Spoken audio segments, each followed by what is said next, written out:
Hello, guys, and welcome to a tropical update. In this update, I will be looking at Invest 96W in particular. Um, I might have another update for the tropical system that is in the South Pac or the Australian region, but I want to primarily focus on Invest 96W.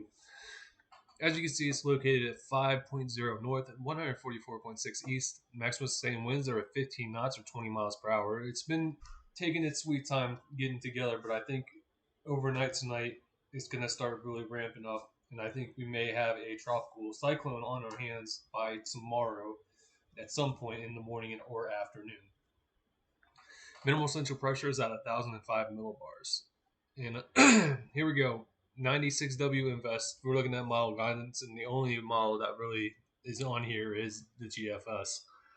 And as you can see, at now we're 120 is 945 millibars. So this is a pretty nasty system according to the GFS. Here's the GEFS track and minimal MSLP, and as you can see, here's the black line. That's the average of all of these lines that you see. It says peak here is at 968, but there's a little bit of time left before land, so it's probably lower than that because there is no 120 mark here. So as you can see, we got some blues and some purple showing up, and that's anywhere from 950 to 930 millibars. So the GFS, some of these tracks want to make it pretty strong, like a category 4. Here is a GEPS tracks minimal MSLP. You guys know the deal, black line average, and all of this mess here. Um, as you can see, the GEPS is not as strong as the GEFS, as it only has really a peak of 985. But we don't know what's happening here at hour 996 because they don't show it. But as you can see, some of these lines here, they do make it to 970, maybe 960, maybe a little lower. But as you can see for the averages, the GEPS is not. It's a typhoon, that's for sure, but it's the average is not as strong as the GEFS, but still pretty much enough to do damage to the Philippine Islands. Okay, let's take a look at radar here real quick. And as you can see the spin, obvious spin here. And if I had to take a guess of where the center is, it's probably where this blow up of a convection is on the last frame, and that's probably where the center is, and that's where it's going to consolidate over time tonight and through the course tomorrow, making this a tropical cyclone.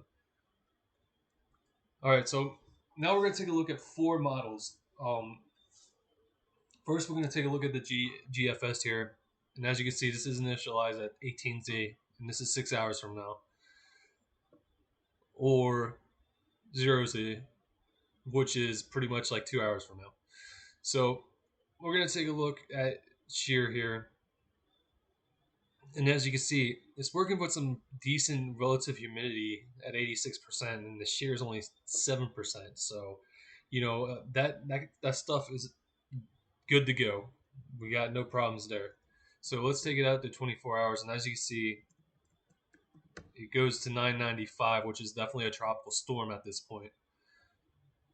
We're working at 90% relative humidity and 7 knot shear. So, this must be under a ULAC, maybe, I don't know. And as you can see, this has to be a ULAC because then it just explodes to 984. Oh, then we're working with 20 knots of shear, so that's not good for the system, which is good for the Philippines. But as we will see later in the GFS run, that doesn't really matter all that much. It still has pretty nice relative humidity at 85% here. 72 hours, it's 3 days out, 983.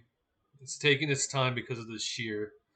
And as you can see, we're now dropped down to 7 knots of shear. So this is favorable for more intensification at this point. 83 relative humidity it dropped a little bit, but still pretty out of this world for the system. 96, and as you can see, now it really blows up. 959 millibars. And as you can see, we cannot look at that as it is too close to land, apparently. Let's see if I can't. Nope, can't do that either. Alright, so I guess we're going to go to 120 hours out. And as you can see, it makes landfall as a 940.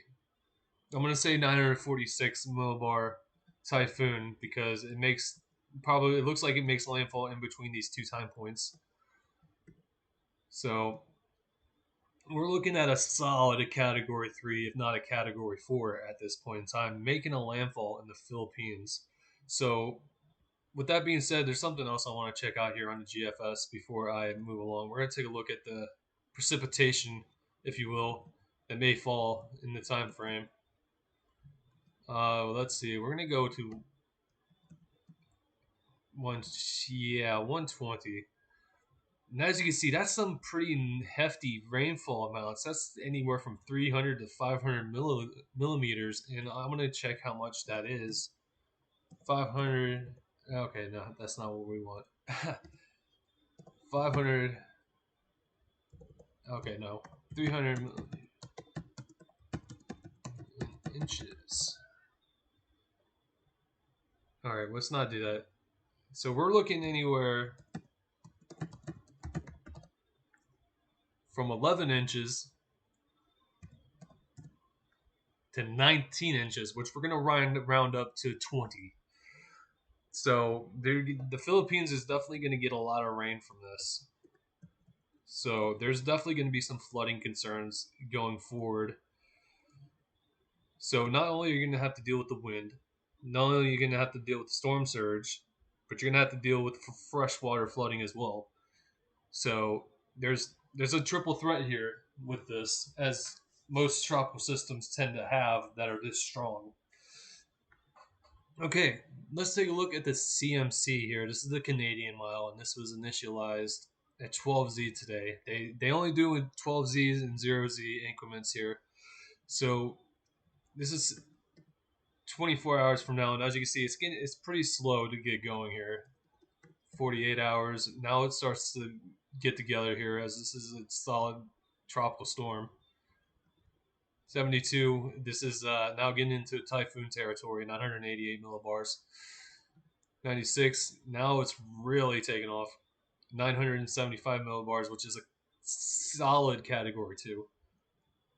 And it looks like it makes landfall probably as a 970 millibar system, or maybe a 969 millibar system, which you can argue is a category 3. And then, as you can see, it survives the Philippine Islands as a typhoon. It looks like. So we may have to watch this in the South China Sea as well going forward. All right, here is the icon, and as you can see, here's our system here. 1006 millibars. We're gonna go 24,002, 48, and it doesn't really look that well, but it's there.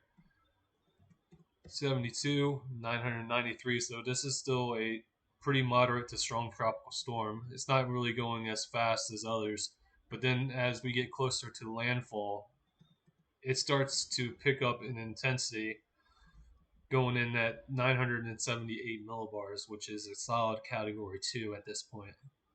So let's go 120. See what happens. It looks like it survives the Philippines like most of the models do, and it starts the re-intensification process. 975 millibars after crossing and losing some of its steam. Okay, so here is the final model that we're going to look at today. This is the European, and this was initialized at 12Z today. So there's 24, as you can see, 1,003 millibars, which is a minimal tropical storm. Still, it's a borderline moderate tropical storm at this point. 1,000 millibars, 72. And then it starts to deepen. 993 millibars, which is a pretty decent tropical storm. Now we got a typhoon knocking on the door of the Philippines here. and it got going pretty quickly there, and then it probably makes landfall 970 something. As you guys know, the European only goes out in 24-hour intervals here, so we can't see what's really going on in between these periods. So I'm gonna go ahead and take a guess that the European probably has anything between 980 and 970 at landfall. So that's what I'm thinking here with that. And as you can see, obviously it's gonna survive the Philippines like almost every other model I just showed you showed.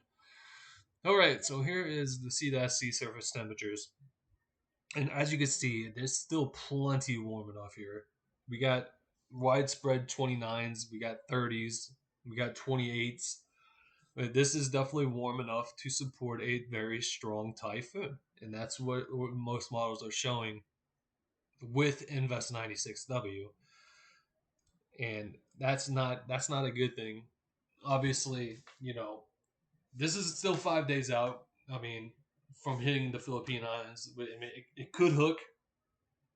It could not get together as quickly as the models show. I mean, there's still a lot of possibilities with the system going forward. So I still want you guys in the Philippines to be paying attention to your local weather service for any updates on what might happen here. I know you guys in the Philippines are not strangers to very strong typhoons. I mean, you guys literally had one, last October. So you guys know what it takes to survive in one of these. Um, I gotta bring the point home that please be safe if this comes anywhere near you. I will definitely be keeping you guys posted. I want to thank you guys for watching, and I'll be back with another video update tomorrow. You have a nice night.